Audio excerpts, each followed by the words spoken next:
JR Production. You.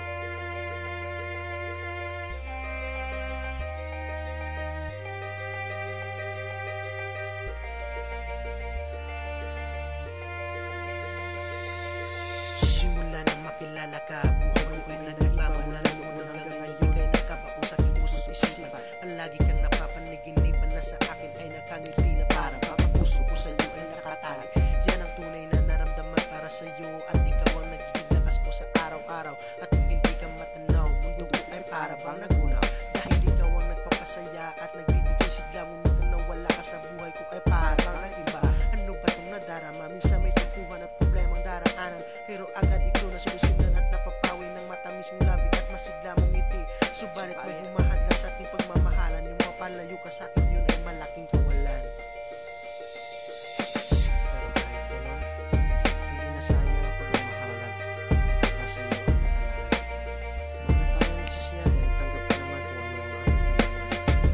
Kaya kahit ganon, nasayang ang lahat dahil minahal kita ng tapat. Hindi na siguro tayo nalalaman. Ginawa ko ang lahat para sa ating relasyon, para ang puso natin ay makaahon at makabangon. Subalit iyong pinagkait sa akin ng munting kahilingan. Ako iyong iniwan, lamang lang paalam. Napakahirap tanggapin, pero dapat kong gawin. Di ko akalain na ako iyong iniwan na aking pinagsisihan. Sa tuwing naalala ka, ako'y napaluwa. Puso ko ay nagdurusa, sana di ka na nakilala pa. Masaya sana ako sa piling ng iba at di na umasa pa. At unti-unti akong linamon ng aking kamalian. Umibig sa iyo na walang pag-alinlangan. Isang bagay nang hindi ko malilimutan.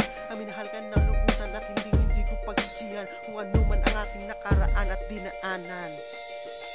Pero kahit ganon, hindi na sayang ang ating pagmamahalan.